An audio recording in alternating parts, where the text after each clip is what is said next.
आखिरकार कांग्रेस पार्टी ने 41 दिन बाद अपने नेता प्रतिपक्ष का ऐलान कर दिया है। नेता प्रतिपक्ष के तौर पर टीकाराम जूली को, जो कि अलवर ग्रामीण से विधायक है, उनको जिम्मेदारी मिली है।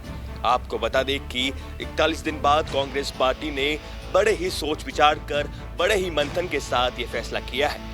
कई मायने हैं, कई फैक्टर है जिनको आधार माना गया है और टीकाराम जूली को जिम्मेदारी दी गई है। इसी के साथ कांग्रेस पार्टी के अध्यक्ष मल्लिकार्जुन खड़गे ने गोविंद सिंह डोटासरा को फिर से राजस्थान में प्रदेशाध्यक्ष की जिम्मेदारी सौंपी है। इसके भी कई मायने हैं और कहीं ना कहीं फिर से एक बार अशोक गहलोत की एक कामयाबी मानी जा रही है, क्योंकि गोविंद सिंह डोटासरा अशोक गहलोत के खास नेताओं में शुमार है। चलिए आपको बताते हैं कि वो क्या कारण है जिनकी वजह से मल्लिकार्जुन खड़गे ने टीकाराम जूली को नेता प्रतिपक्ष के तौर पर जिम्मेदारी दी है, ना कि गहलोत खेमा और पायलट खेमा के नेताओं में से। टीकाराम जूली को जिम्मेदारी मिलना, उसके पीछे एक बड़ा फैक्टर, बड़ा कारण यह है कि कांग्रेस पार्टी की जो कड़ी है वो कमजोर माने जाने लगी थी पूरे राजस्थान में, तो वहां के नेता को जिम्मेदारी सौंपना कांग्रेस पार्टी की रणनीति रही है। दूसरा कारण यह है कि भंवर जितेंद्र सिंह के नजदीकी माने जाते हैं टीकाराम जूली, और टीकाराम जूली को जिम्मेदारी सौंपकर जिस प्रकार से जो ओहदा बढ़ा है भंवर जितेंद्र सिंह का, क्योंकि आमतौर पे माना जाता है कि राजस्थान में गहलोत खेमा और पायलट खेमा है, लेकिन यही नहीं, कांग्रेस में राजस्थान की बात करें तो एक और खेमा अपने पांव पसार रहा है, वो भी दिल्ली में। उस खेमा के प्रमुख माने जाएंगे भंवर जितेंद्र सिंह। तो उनके नेताओं को जिम्मेदारी देकर कांग्रेस पार्टी ने जो खेमेबाजी पनप रही थी कांग्रेस पार्टी में और बीते 5 साल तक परेशान रही कांग्रेस पार्टी, उसको भी खत्म करने का एक बड़ा कारण है। तीसरा कारण, जैसे कि विधानसभा में जो प्रश्नकाल होता है वो काफी महत्वपूर्ण होता है, और उस प्रश्नकाल में बीते 5 साल में जब कांग्रेस सरकार थी तो वहां पे टीकाराम जूली ने जो जवाब दिए थे, जो उत्तर दिए थे प्रश्नों के, वो बड़े ही तैयारियों के साथ बड़े ही सटीक दिए थे। तो इसे चलते हुए कांग्रेस पार्टी ने टीकाराम जूली पर भरोसा किया है।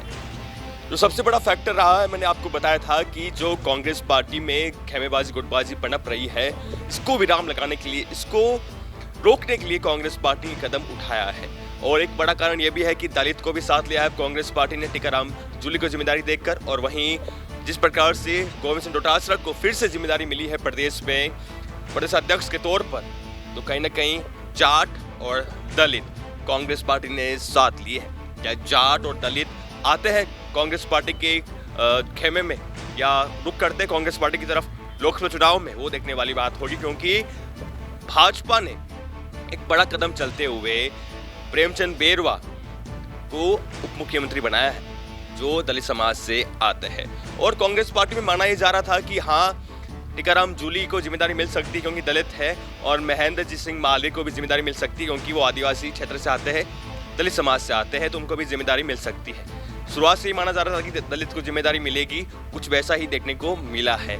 अब क्या कांग्रेस पार्टी में जो रार जो चलती आ रही थी बीते 5 साल तक, वो रुक जाएगी, वो थम जाएगी, ये देखने वाली बात होगी। और कई सवाल खड़े हो जाते हैं, क्योंकि सचिन पायलट ने और अशोक गहलोत ने इनडायरेक्टली, अप्रत्यक्ष तरीके से एक दूसरे पर निशाने साधे हैं, कई हमले किए हैं। तो देखते हैं कि गुटबाजी पर विराम लगता है या फिर नहीं। और कहीं ना कहीं गहलोत तो खुशी होंगे, क्योंकि गहलोत इतने चाहते नहीं थे कि पायलट के नेताओं को तवज्जो मिले।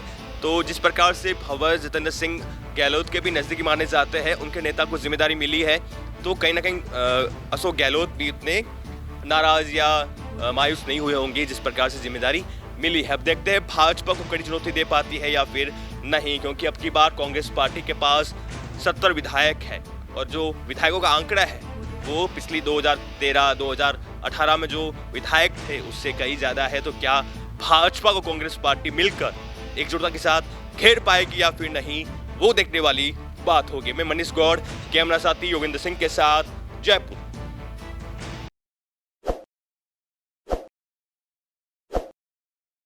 ताज़ा खबरों के लिए विजिट करें द फैक्ट इंडिया की वेबसाइट और डाउनलोड करें द फैक्ट इंडिया ऐप।